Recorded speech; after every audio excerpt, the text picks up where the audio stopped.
You've been told a story about money. It goes like this. A long time ago, before money existed, people traded. You had chickens, your neighbor had bread, you swapped. And one day the story says this got too clumsy, so somebody invented money to fix it. That story is in your old school books. And for the last 100 years, anthropologists have searched for a single society that actually worked this way. They have never found one, not even one. The barter economy that supposedly gave birth to money is a myth. Money did not come from trade, it came from something darker. And once you see what money really is, you start to notice a pattern. Every form of money humans have ever invented has followed the same arc. It gets created, people come to trust it, then power captures it, quietly drains its value, and it collapses. Shells, coins, paper, gold, the money you work for every day. The same story over and over for 10,000 years. This is the entire history of money, and it ends somewhere you are not going to expect. So, if money didn't start with barter, where did it start? Before there were coins, before there were even shells, there was debt. Picture a village 10,000 years ago. You help your neighbor fix his roof. He doesn't pay you, he just owes you. That favor sits there until one day he hands you grain, and the debt is settled. That is the real first money. It was not an object, it was a memory, a record of who owes what to whom, and we can prove it. The temples of ancient Mesopotamia were recording these debts in silver 5,000 years ago, long before the first coin existed. Money was never invented to make shopping easier. It was invented to keep score. And the moment you can keep score, you can rig the game. Everything that comes next is that one story. 10,000 years of people finding new ways to rig it.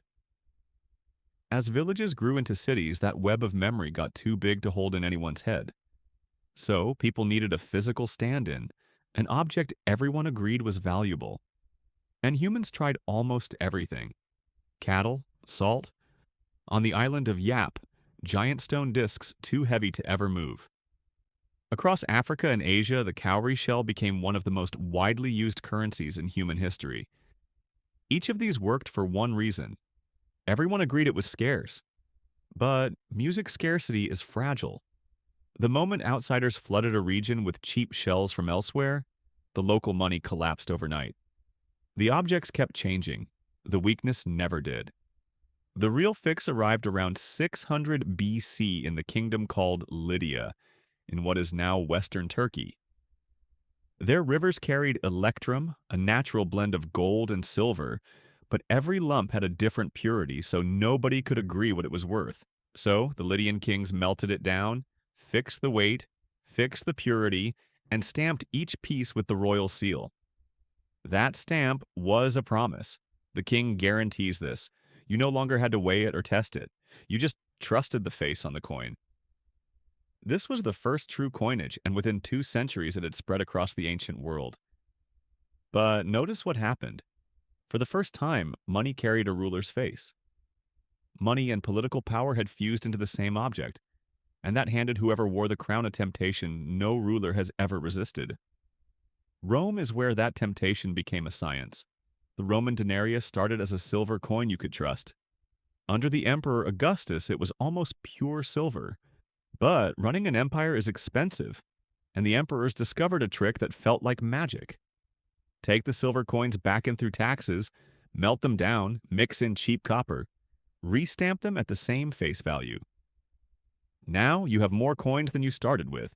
You have created money out of nothing. Each emperor did it a little more than the last.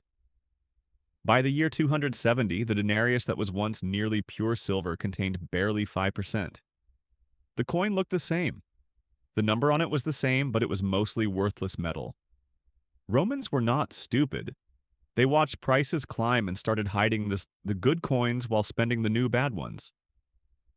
The empire was inflating its way into a crisis, and the money collapsed long before the empire did. Rome would not be the last to try this. It was just the first to do it at scale. While Rome shaved its coins, the other side of the world made a leap nobody had dared before. In China, hauling strings of heavy copper coins around was exhausting. So merchants began leaving their coins with a trusted shop and walking away with a paper receipt instead. By the 11th century, under the Song dynasty, the government issued the world's first official paper money. For a while, it was brilliant. Then the Mongols conquered China, and Kublai Khan made paper money the only legal currency in his empire, backed by nothing but his own command. When Marco Polo saw it, he wrote that the Khan had mastered the secret of alchemy, turning plain paper into the wealth of a kingdom. But paper has the same flaw as a Roman coin, only worse. A coin you have to physically melt down, paper you just print. And the emperors printed and printed. The money lost so much value that the Ming dynasty eventually gave up on paper entirely and crawled back to metal. Different empire, different material. The same ending Rome had already lived through. For most of history, money sat still.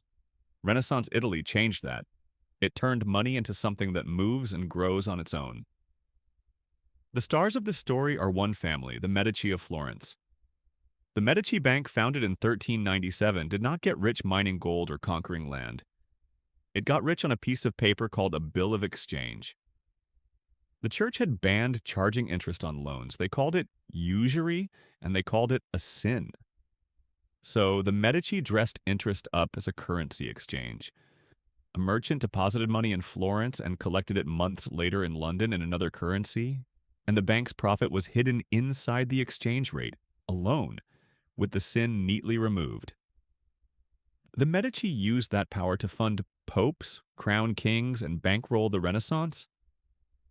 Money had stopped being a pile of metal you could count. It had become a network, invisible, fast, abstract, and the harder money is to see, the easier it becomes to quietly drain. The oldest pattern was about to get much harder to spot. For centuries after, the world tried to anchor money to something a king could not fake: gold.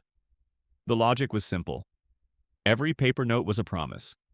Carry it to a bank and you could swap it for a fixed amount of real gold.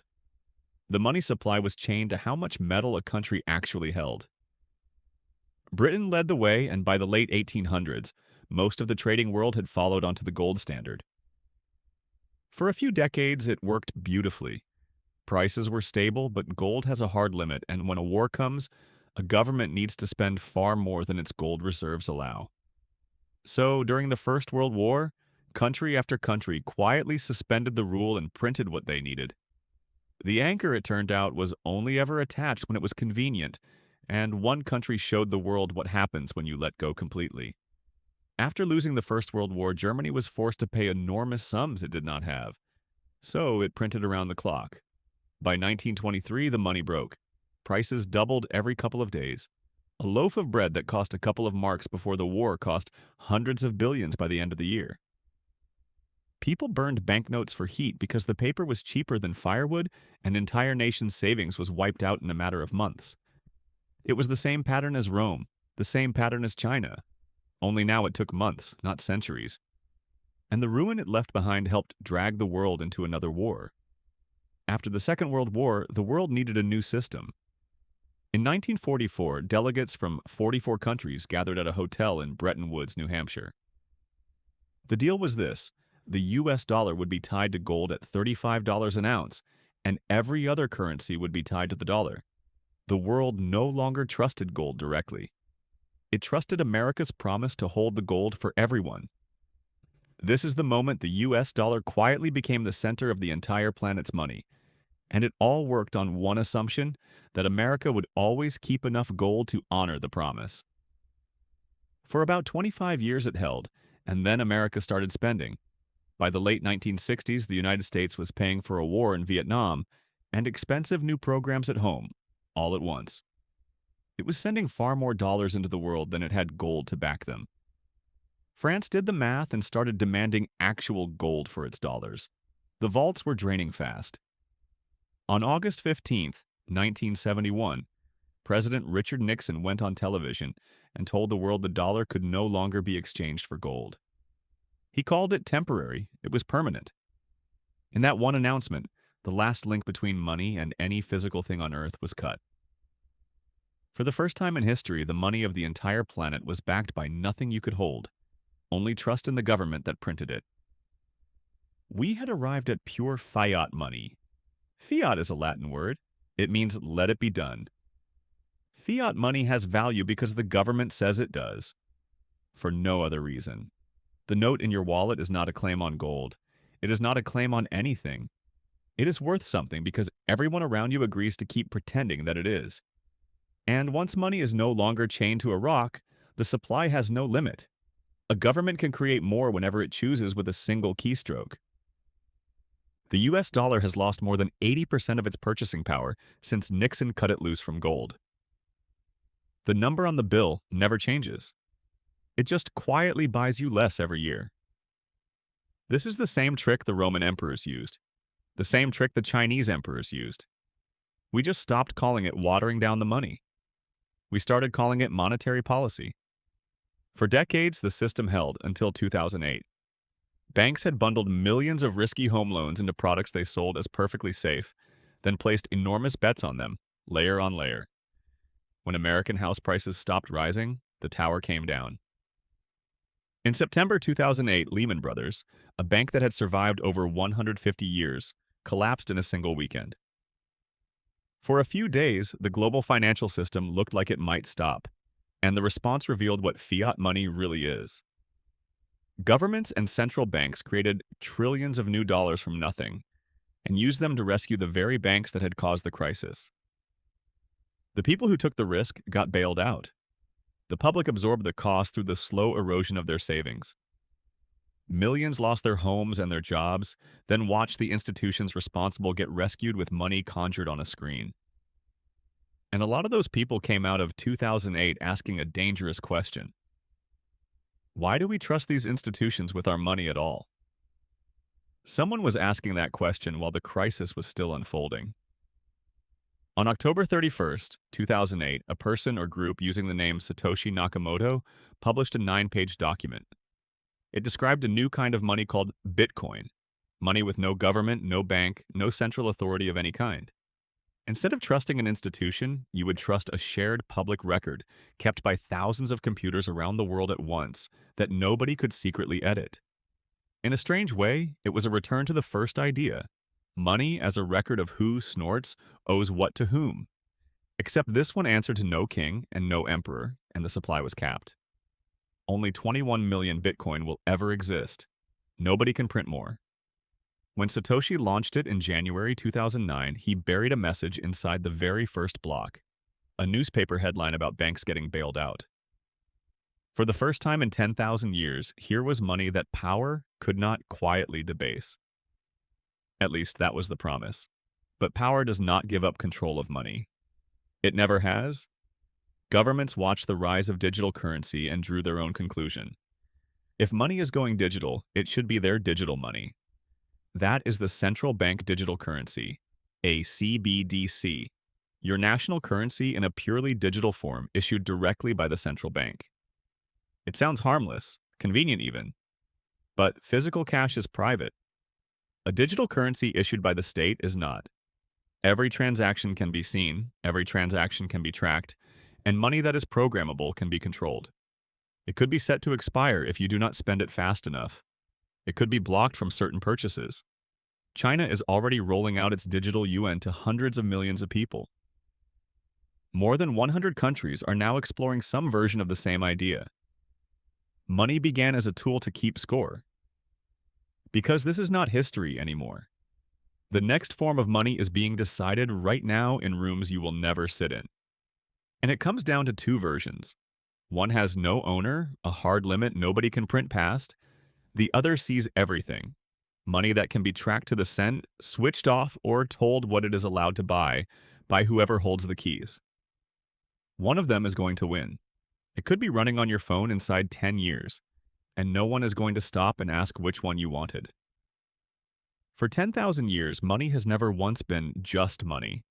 It has been the quiet machine that decides who holds power over whom. Every ruler in this story understood that, from Rome to that hotel room in 1944. The only people who never seem to understand it are the ones holding the money. That is the real trick. Money works on you best when you are not paying attention to it. Right now, you are paying attention. So, when the next kind arrives, the only question that matters is the one humans have faced in every age before this. Who will be holding the controls? And will it be you?